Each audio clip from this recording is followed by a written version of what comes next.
जय गुरु जी। गुरु जी के चरणों में कोटि कोटि प्रणाम। आई हुई सभी संगत को प्रणाम और आप सबका बहुत बहुत स्वागत है गुरु जी के सत्संग में। आइए संगत जी, आज के सत्संग की शुरुआत करते हैं और आज इनवाइट करेंगे विवेक गुप्ता अंकल को। विवेक गुप्ता अंकल आए और सत्संग शेयर करें। जय गुरु जी। शुक्राना गुरु जी। शुक्राना for blessing me to share my experience with all the Sangat today. गुरु जी के साथ मैं 1998 में जुड़ा था और ये बात मेरे को ऐसे ध्यान है कि 98 की दिसंबर में मेरी सिस्टर की शादी हुई थी और उसकी शादी की परमिशन के लिए मेरे फादर गुरुजी के छोटे मंदिर में एम्पायर स्टेट गए थे ब्लेसिंग लेने के लिए और मैं उनके साथ गया था, जो कि 2-3 महीने पहले की बात होगी। तो सितंबर अक्टूबर 1998 में मैं गुरुजी से जुड़ा था।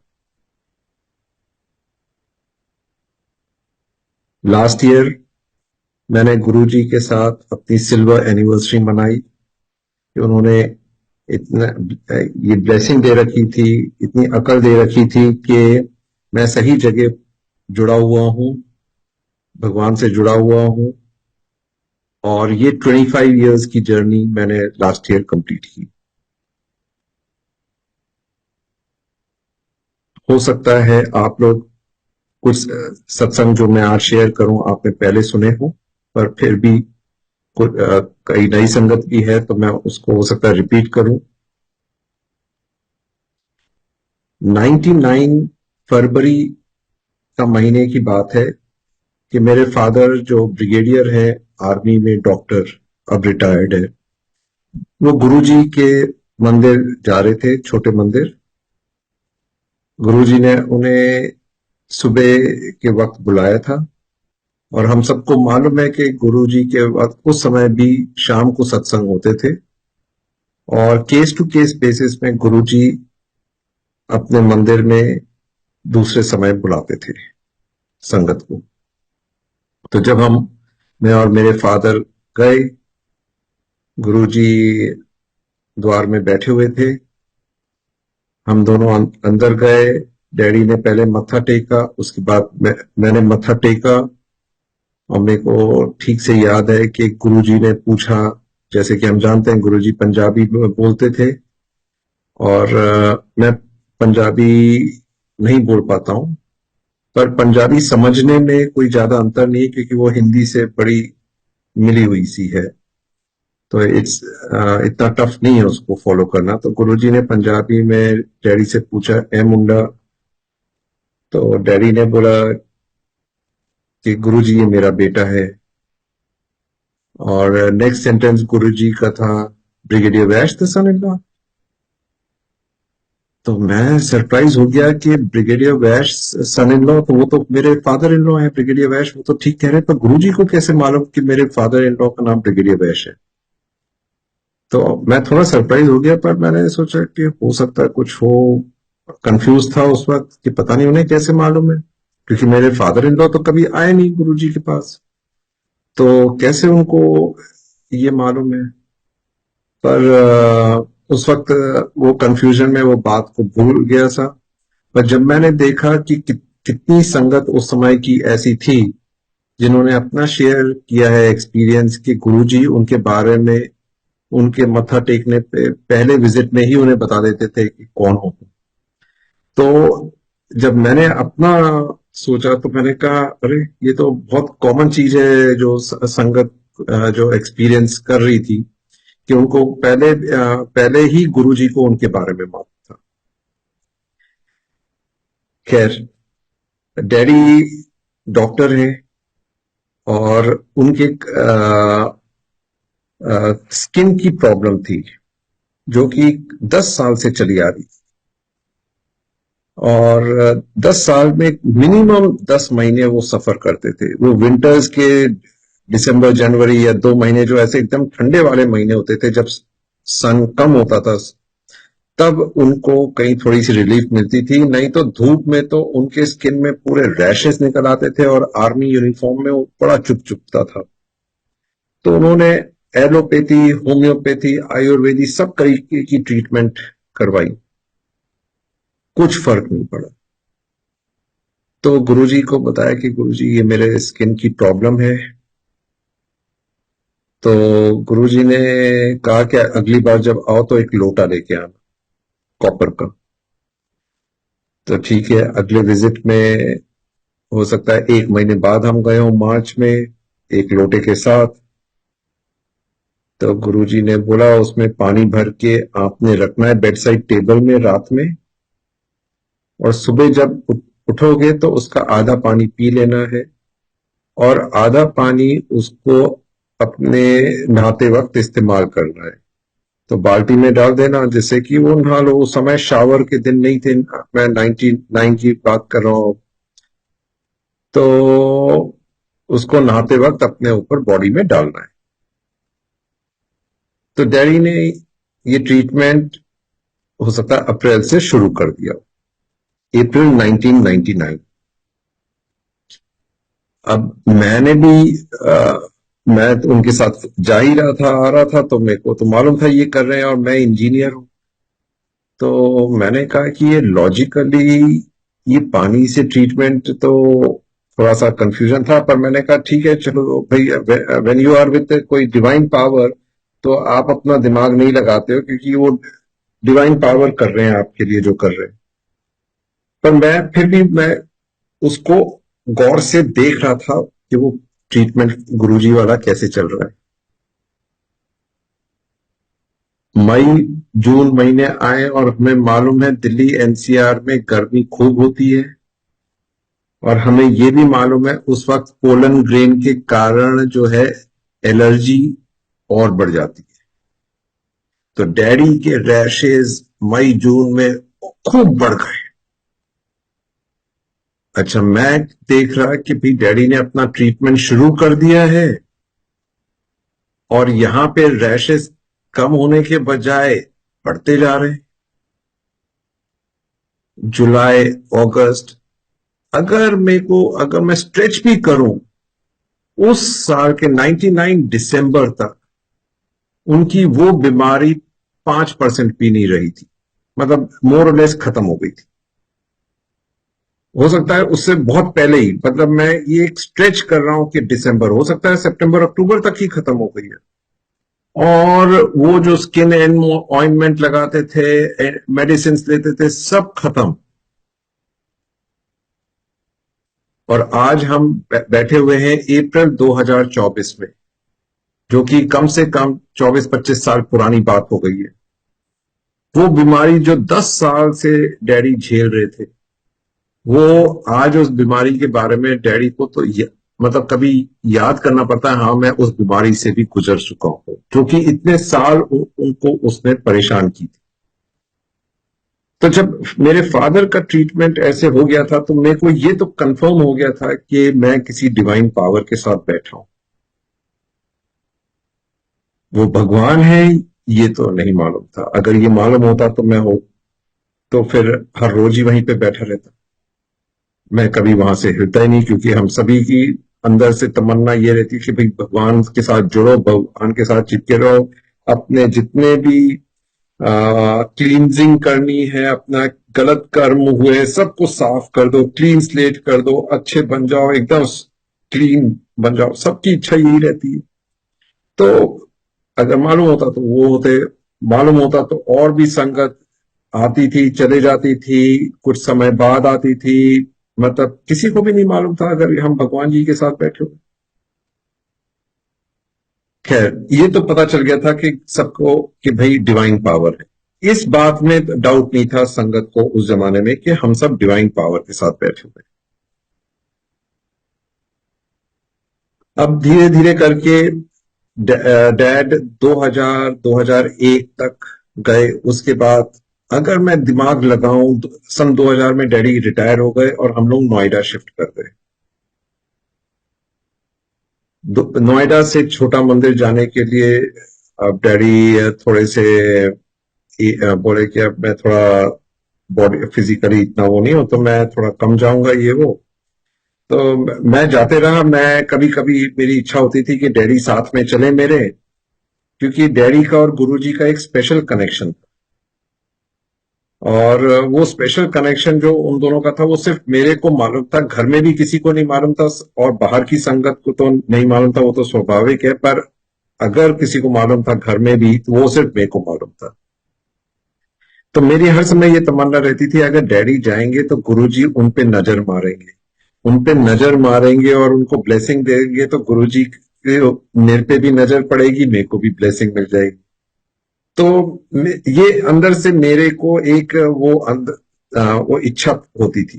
पर हम सबको मालूम है कोई मीडियम नहीं है, आपका तो गुरुजी से डायरेक्ट कनेक्शन है, पर एक ह्यूमन माइंड तो ऐसी रिएक्ट करता है, तो वो रिएक्शन मेरे में भी होता। तो 2001 मैक्सिमम 2002 तक डैडी गए होंगे गुरुजी के पास, एम्पायर स्टेट।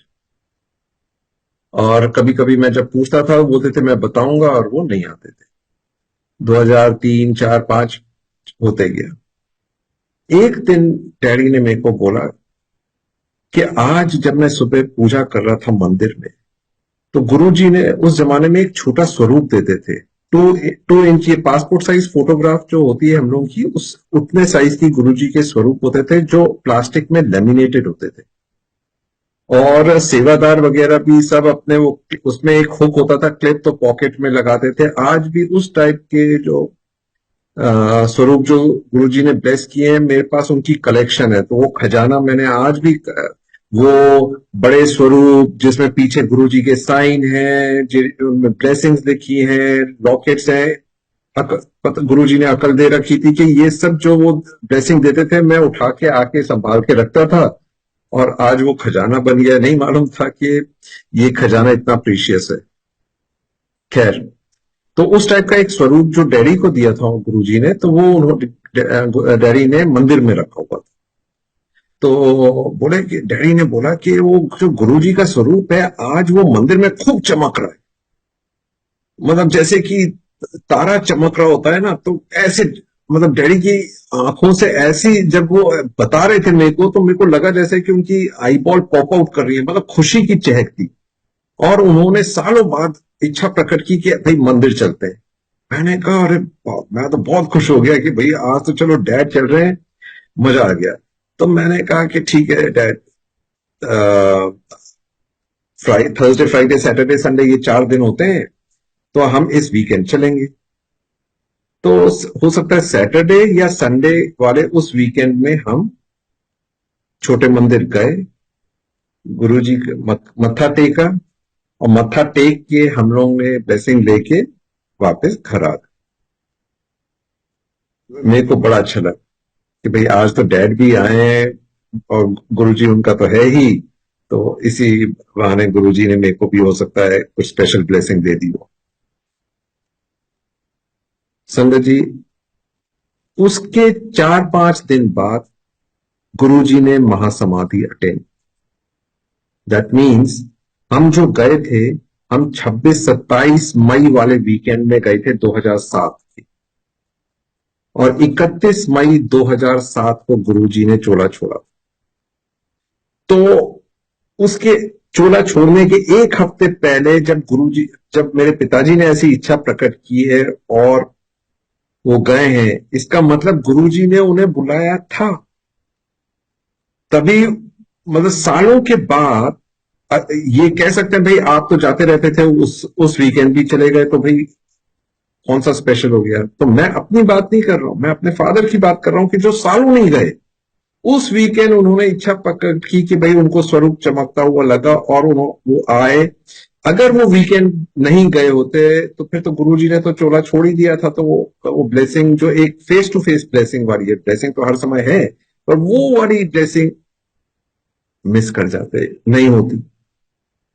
तो आज भी जो संगत यहां पे आई हुई है, मेरा ये सोच है, मेरा ये एक्सपीरियंस है कि जो संगत जिस सत्संग में जाती है, उस सत्संग में गुरुजी ने उन्हें बुलाया होता है, तभी वो वहां पहुंच पाते हैं। नहीं तो कोई ना कोई कष्ट पैदा हो जाता है, और आप सत्संग में नहीं जा पाते, या गुरुजी का ऑर्डर अभी नहीं आया होता है, आप नहीं जा पाते। तो गुरुजी का ऑर्डर होगा तो आप पहुंच जाएंगे, गुरुजी का ऑर्डर अभी है कि अभी रुक के आओ, तो रुक के आओ।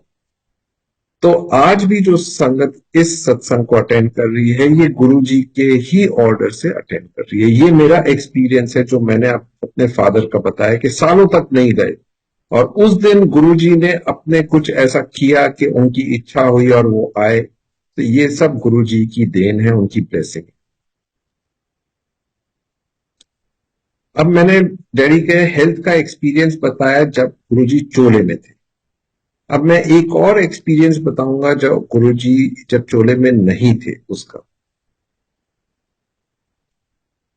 मैं सन 2016 में दुबई चले गया इंडिया से, और मैं दुबई में रह रहा था। मेरा हर महीने एक ट्रिप इंडिया का लगता था। मैं फ्राइडे सैटरडे संडे ऐसे 3 दिन का बना लेता था। वहां पे दुबई में फ्राइडे सैटरडे छुट्टी होती थी, अब चेंज हो गया है। और मैं संडे की एक छुट्टी ले देता था हर महीने में, और 3 दिन का वीकेंड बना के इंडिया आता था। तो एक वीकेंड 2019 की बात है कि मैं वीकेंड में इंडिया आया। तो सुबह फ्लाइट में पहुंचता था, घर पहुंचा, थोड़ा आराम किया, उठा तो मैंने पूछा कि फादर कहाँ है, तो पता चला फादर नहीं है, फादर आर्मी हॉस्पिटल गए हुए हैं। तो दोपहर में जब ड्राइवर आया, मैंने उससे पूछा भाई क्या हो गया डैडी को, तो बोले कि वो साहब का डेंटल प्रॉब्लम था इसलिए आर्मी हॉस्पिटल गए थे। तो फिर मैं डैडी जब आए तो मैंने उनसे पूछा क्या हो गया डैड, तो उन्होंने बताया ये डेंटल प्रॉब्लम था, और मेरे को ना थोड़ा सा आंखों में विजिबिलिटी का प्रॉब्लम है। अब मेरे को आंखों में स्ट्रेन पड़ रहा है देखने में। तो मैंने कहा फिर क्या हुआ, तो उन्होंने कहा कि उसका थोड़ा सा वो ट्रीटमेंट अब शुरू किया है, आज ही दिखाया है। तो मैंने कहा ठीक है। शाम होते होते 7-8 बजे तक डैडी की विजिबिलिटी और डाउन हो गई, और उन्होंने कहा कि भाई मेरे को ठीक से दिख नहीं रहा है, मेरी विजिबिलिटी अब 5-6 फीट तक रह गई है, मेरे को प्रॉब्लम हो रही है। अब उन वो 80 साल के आसपास के तब टच कर रहे थे 2019 में। तो उन्होंने बोला कि भाई अब क्या किया जाए। तो फिर मैंने कहा कि ठीक है डैड, हम लोग ने सबने फोन घुमा, पहले उन्होंने वो ब्रिगेडियर जो उनको ट्रीट कर रहे थे उनको फोन किया, तो उसने कहा सर ऐसा है कि आज सैटरडे संडे तो बंद है, आप मंडे को आ जाना, मैं आपको आउट ऑफ टर्न फर्स्ट आपका अपॉइंटमेंट आपको दे दूं। तो डैड ने कहा ठीक है। पर अब डैड से रहा नहीं जा रहा था, भाई मेरे को तो इमीडिएटली दिखाना है किसी को। तो हम सब जैसे फोन करते हैं यहाँ वहाँ, कोई सब अपने फ्रेंड रिलेटिव से कुछ बनाते हैं कि कनेक्शन बन जाए, कोई डॉक्टर मिल जाए ढंग का। तो मेरे को भी मिल गए। तो मैं वो डॉक्टर, बड़ी फेमस एनसीआर में एक आई स्पेशलिटी की एक चेन है, तो उसमें एक डॉक्टर मिल गए। तो वो उस लेडी डॉक्टर के पास हमने अपॉइंटमेंट लेके डैडी को नेक्स्ट नेक्स्ट डे सैटरडे को ले गए उनको दिखाने के लिए। तो उस लेडी डॉक्टर ने कहा, पूरा स्कैन वैन किया, उसके बाद सब चेक करके ये बोला कि भाई अंकल की आईज में थोड़ा सा एक गैप है, और वो गैप को प्लग करने के लिए एक प्रोसीजर करना पड़ेगा, और वो ठीक हो जाएगा, कोई वो नहीं है प्रॉब्लम। तो अब जहां पे आपकी एज 80 हो और आपका आंख में कोई प्रोसीजर कर रहा हो, तो घबराहट तो होती है। तो डैड को भी घबराहट होने लग गई कि भाई अब ये प्रोसीजर है, वो तो खुद ही डॉक्टर है, उन्हें तो सब समझ में आता है, वो कहना इजी है, पर वो प्रोसीजर इज प्रोसीजर। तो डैड वापस घर आए, वो घबराए हुए थे। तो मैंने कहा डैड देखो, आपके सिरहाने से सामने वो गुरुजी का स्वरूप है जो अपने हाथ से उन्हें दे रखा है। आप तो गुरुजी की ब्लेसिंग है, आपको आपको क्यों इधर उधर चिंता करने की जरूरत है। आप गुरुजी के स्वरूप को देखो और मंत्र जाप करो, सिंपल फॉर्मूला। और जो होना है वो तो गुरुजी करेंगे, वो अगर प्रोसीजर करना है तो प्रोसीजर करके वो प्रॉब्लम को सॉल्व कर देंगे, उसमें क्या है। पर कहना आसान है और उसको फॉलो करना टफ है। मैं भी कितनी समय टाइम मेरे को भी अपनी लाइफ में ऊपर नीचे हुआ है, और मैं भी प्रेशर में आया हूं। मैं भी उनका नाम लेता हूं, पर फिर भी दिमाग तो सब जगह चलता है, और उसको कंट्रोल करना बड़ा मुश्किल है। नेगेटिव थॉट्स, ये वो दुनिया भर की चीजें आती हैं जो डैड को बोलना आसान है दूसरे को, पर खुद पे जब आती है तो आप खुद भी नहीं कर पाते हो। एटलीस्ट मेरे को, मैं तो बड़ा टफ। ये बात और है कि अब इतने सालों में इतना एक्सपीरियंस हो गया है कि अब मेरे को इतना प्रेशर नहीं आता जो एक जमाने में आता था। काफी इंप्रूव हो गया है। अब मैं अपने आप को कंट्रोल कर लेता हूँ, बैलेंस कर लेता हूँ, क्योंकि मैंने देख लिया है, इतने एक्सपीरियंसेस हो गए अपनी लाइफ के कि भाई अब गुरुजी का कोई प्रॉब्लम नहीं, कोई चिंता करने की बात नहीं है। चिंता दिमाग में आती है फिर भी कंट्रोल कर लेते हैं। खैर, डैडी को बताया, डैडी ने बोला हाँ हाँ, पर मेरे को देख रहा था उनको टेंशन है। मेरा छोटा भाई और छोटा बहन दोनों डॉक्टर हैं, तो उन्होंने एक और डॉक्टर का रेफरेंस दिया, आई स्पेशलिस्ट, जो एक बहुत बड़े हॉस्पिटल में है दिल्ली में। तो डैडी सेकेंड ओपिनियन के लिए उसके पास गए। तो वो डॉक्टर मेरी ब्रदर की क्लासमेट थी। तो उसने डैडी का चेक किया, स्कैन किया आईज का, और बोला अंकल ऐसा है कि आपके आईज में गैप है और इस गैप को प्लग करने के लिए प्रोसीजर करना होगा। तो जो पहले डॉक्टर ने कहा था वो ही उसने भी रिपीट किया। तो अब डैडी तो थोड़ा सा, उनके शक्ल में ही दिख रही थी उनको एंजाइटी। खैर, उसने कहा कि 1 महीने बाद आना, तब तक इसको थोड़ा नॉर्मल हो जाने दीजिए और फिर हम प्रोसीजर कर देंगे। एक सॉल्यूशन से आप उसको अभी नॉर्मल करने दीजिए, and it's procedure, will do it. 1 महीने बाद डैड गए, तो वो डॉक्टर ने एक रिपीट स्कैन किया before undertaking the procedure. Repeat scan में आया कि वो जो गैप था वो आधा रह गया। अरे अंकल, थोड़ा सरप्राइजिंग है कि आपका वो जो गैप था वो तो हाफ रह गया है पहले से। तो ऐसा करते हैं, 1 महीने और देखते हैं क्या होता है। तो डैड फिर 1 महीने बाद फिर डैड गए उसके पास। उसने रिपीट किया प्रोसीजर। उसने देखा, अंकल इसमें तो अब 10% रह गया है, अब तो ऑपरेशन की जरूरत ही नहीं है। She said in lakhs I have not seen this kind of self healing. लाखों में मैंने ऐसा नहीं देखा है जो आपकी उम्र में, जो 80 के पास के हैं, सेल्फ हीलिंग, अपने आप ठीक हो रही है चीजें, ये मैंने लाखों में नहीं देखा। पर संगत, आप लोगों को और मेरे को मालूम है ये सब चीजें पॉसिबल हैं जहां गुरु जी की ब्लेसिंग है। तो मैंने आपको 2 एक्सपीरियंसेस शेयर किए। एक, गुरुजी ने जब चोले में थे तब उन्होंने मेरे फादर का कैसे ट्रीटमेंट किया। दूसरा एक्सपीरियंस, जब उन्होंने चोला छोड़ दिया तब उनका क्या एक्सपीरियंस था। दोनों वक्त same person, same Guruji, and the miracles happen. तो चाहे वो चोले में थे या नहीं थे, ब्लेसिंग्स उनकी कंटिन्यू हो रही। ये बात और है कि जब 2007 की 31 मई को जब उन्होंने चोला छोड़ा था, मैं भी बड़े मंदिर में था। मैं भी उस दिन नर्वस था, एंजाइटी थी कि अरे गुरुजी ने चोला छोड़ दिया, अब क्या होगा। बड़ा मंदिर तब पूरा कंस्ट्रक्ट नहीं हुआ था, पार्शियल था। अब मंदिर कौन चलाएगा, गुरुजी तो है नहीं, अब कैसे होगा चीजें। मतलब there was so much of anxiety. सब लोग कंफ्यूज, जितनी संगत वहां पे थी सब कंफ्यूज थी कि अब क्या, अब क्या, अब क्या। आज वही 31 मई और अभी 1.5 महीने बाद आ रहा है, और उस बात को 17 साल हो रहे। कहाँ वो संगत 500 1000 की होती थी और आज कितनी है संगत, एक एक शहरों में हजारों में, और कितने हजारों शहर में गुरुजी का वो स्प्रेड हो गया है। तो मैं सबसे यही कहना चाहूंगा, चाहे वो चोले में थे या चोले में नहीं, इट डज नॉट मैटर। वो ब्लेसिंग तब भी दे रहे थे और आज भी दे रहे हैं। और मैं खुद, जब वो चोले में थे, मैंने वो भी एक सत्संग शेयर किया है, और मैंने ज्यादा दूर नहीं, 2018-19, ये 19 की बात है जो मैं शेयर कर रहा हूं, तब भी हुआ। तो Guru ji is always with us, he has never gone away. वो पहले फिजिकल फॉर्म में थे, अब हमें वो डिफरेंट फॉर्म्स में आते हैं, ब्लेसिंग देते हैं। कईयों ने अपने सत्संग शेयर किए हैं और आपने भी वो सुने हो। मेरी हर समय इच्छा रहती थी, मेरी ब्लेसिंग्स तो इन 25 सालों में, चाहे वो कैरियर की है, चाहे वो फैमिली की है, चाहे वो किस हेल्थ की है, किसी पैरामीटर पे आप नाम ले लीजिए, गुरुजी ने ब्लेस दी है। मेरे को अभी भी याद है कि जब 2016 की बात है, मेरे अंदर हर समय ये इच्छा रहती थी। हम लोग कहते हैं मंगो नहीं मन्नो, वो पंजाबी में, जिसमें कहते हैं प्लीज डोंट आस्क, आप उनको मानिए, आप मांगिए नहीं।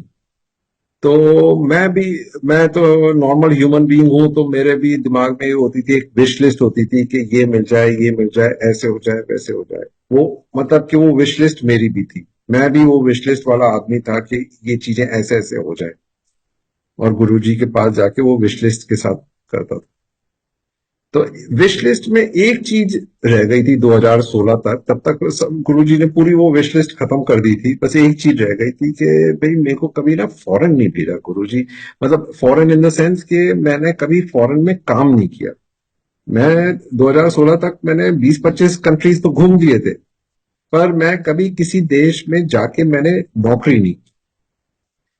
तो हम सब की इच्छा होती है कि यार कोई फॉरेन में जाके भी एक दो साल रह के आए, कि कैसा होता है, कि एक्सपीरियंस सबको अंदर से, एटलीस्ट मेरे को तो ये इच्छा अंदर से आती थी। ये बात और है कि मेरे को फॉरेन में परमानेंट जाने की इच्छा नहीं होती थी, पर कुछ समय एक एक्सपीरियंस करने की इच्छा होती थी।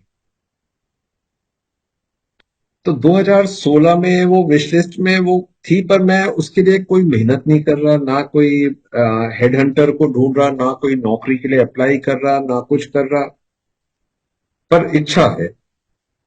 तो 2016 में जब मैं जिस कंपनी में काम कर रहा था, तो उस कंपनी के बॉस ने मेरे को जनवरी के महीने में, वहां पे दिसंबर 31 दिसंबर को ईयर एंड होता है, तो 31 दिसंबर के ईयर एंड के बाद जब वो साइकिल होता है कि भाई आपने कैसा परफॉर्म किया है, तो उसने कहा कि, मेरे को बोला कि आपने अच्छा परफॉर्म किया है, मैं आपको डबल डिजिट इंक्रीमेंट दे रहा हूँ।